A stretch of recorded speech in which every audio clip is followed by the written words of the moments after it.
มัมมัมมัมมัมเราถ่ายคลิปให้เจเจตอนกินข้าวเด้อถ่ายคลิปของเจเจตอนกินข้าวมาไปเร็วเอ้ยตัดสินใจซื้อมาโดนทาเท่านึงโดนทาเท่านึงมาไปเร็วเริ่มทาตลอดที่อยู่กับบุขึ้นเนี่ยนะก็ทำอะไรใส่แต่มื้อนี้บริใส่อาบน้ำเกือบบ่ทันมื้อนี้กินข้าวไอ้น้องเขาเจ้าสิออกไปนอกแล้วเขาเจ้าจังสิมาหักก็ลิ้นน้ำอยู่ในห้องน้ำเลยมาไปแล้วเพิ่นว่าเปลี่ยนใจละไปเลย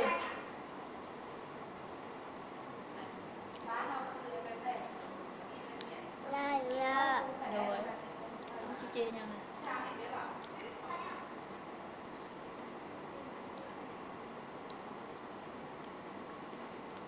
เวลาเพิ่นสิออกไปซื้อป้าซื้อเครื่องซื้อที่ซื้อหันแล้วจังสิเข้ามาฮับ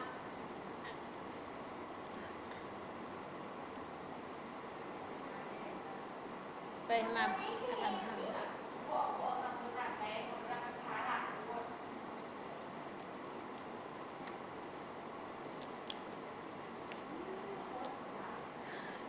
เอาเป็นไผ่ฮะเป็นไผ่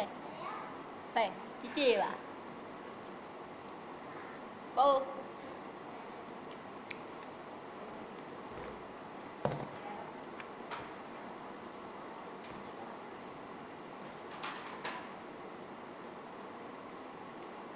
เดี๋ยวนี้ยังคิดอะไรเนอร์บ่เป็นเลย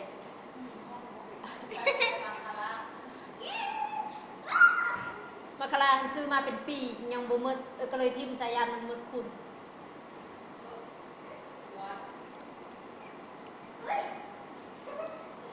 โดนใส่เธอหนึ่ง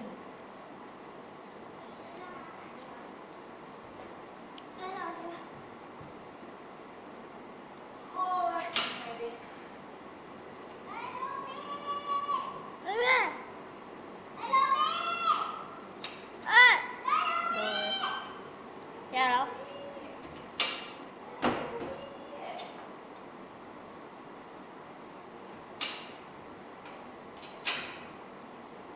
ไปบนน้ำรังยังดูบีนี่บันมือเซาดิบุยากลินมาบันนี้ข้างไข่ข้างไข่ดูบีอยู่บันนี้บันนี้ว่ะ18ว่ะวันที่3เป็นอะไรมันเกิดวันนั้นวันที่3แม่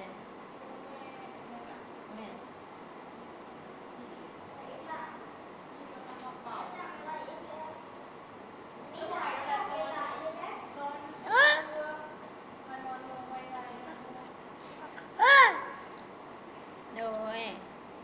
ถ้ามันอยู่เพื่อนไม่เค้กมันบ่ได้กินง่ายๆก็เป่า2-3 มื้อจึงได้กินเบิ่งหันแล้วเราบ่ให้นอนลุกยางไปยางมาอยู่เอายี่ห้อมือเอาวงในหัวไป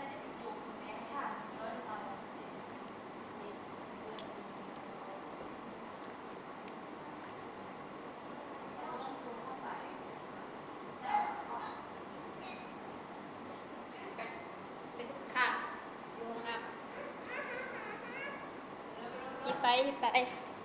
ห้องน้ำก็บ่ได้มืด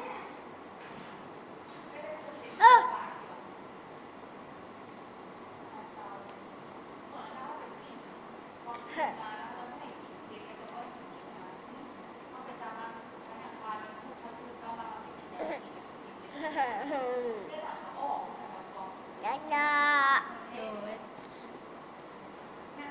ไอ้ยา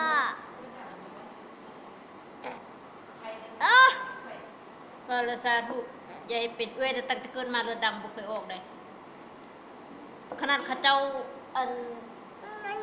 อาตีนเตะนะแห้งๆนะน้ำตาเอ้ยจะซึมออกนะเรือดังกับออก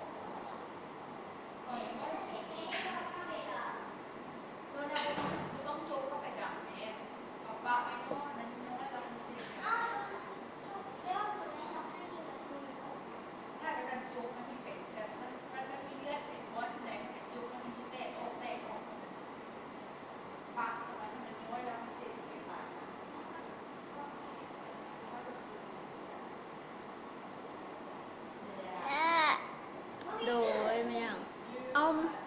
ไม่ยังค่ะเป็นไผ่ แม่บอตินคุณนั่นแม่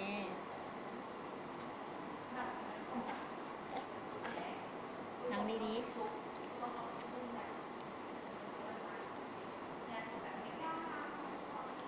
ย่า ๆโดย ย่า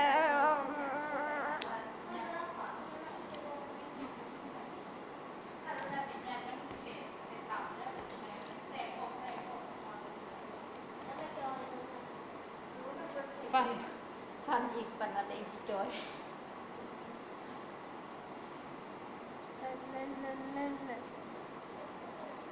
โดยบูมันเบน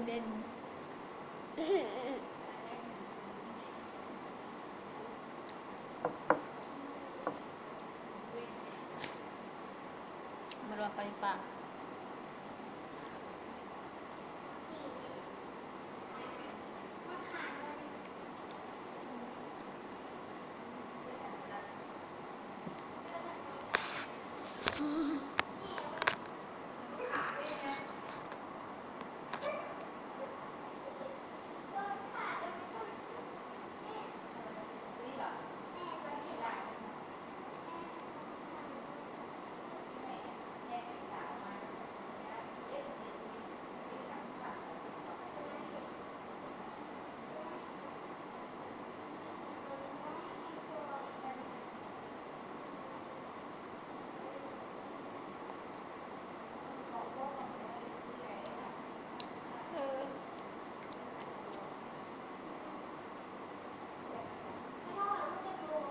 โดยนะ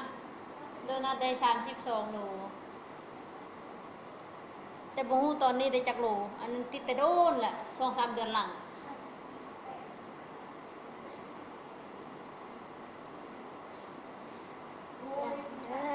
บ่เอาเจ็บไปใส่ฮะเอ้ย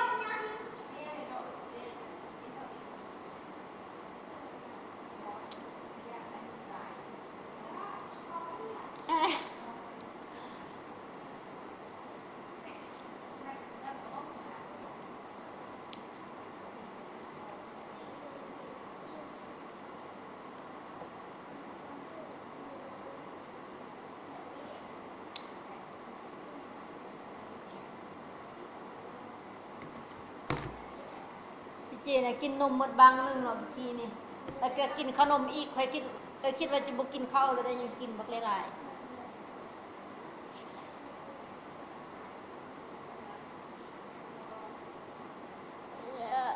โดย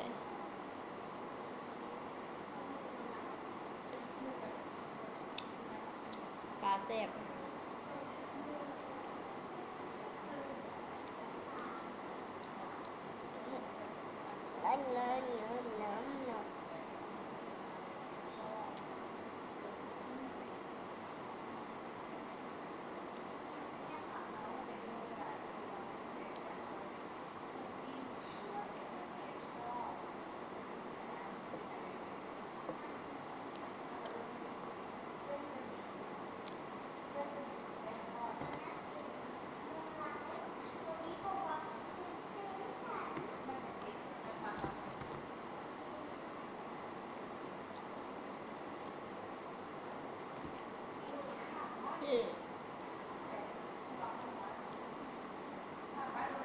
เอ้ยโดยมันหยัง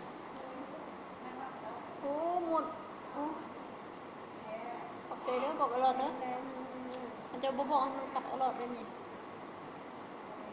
อืมเก่งอ้า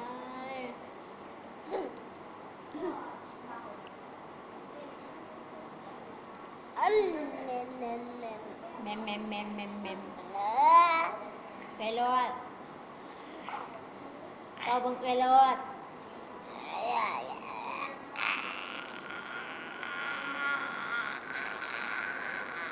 โทรศัพท์หันจืดๆนะบอกจืดๆ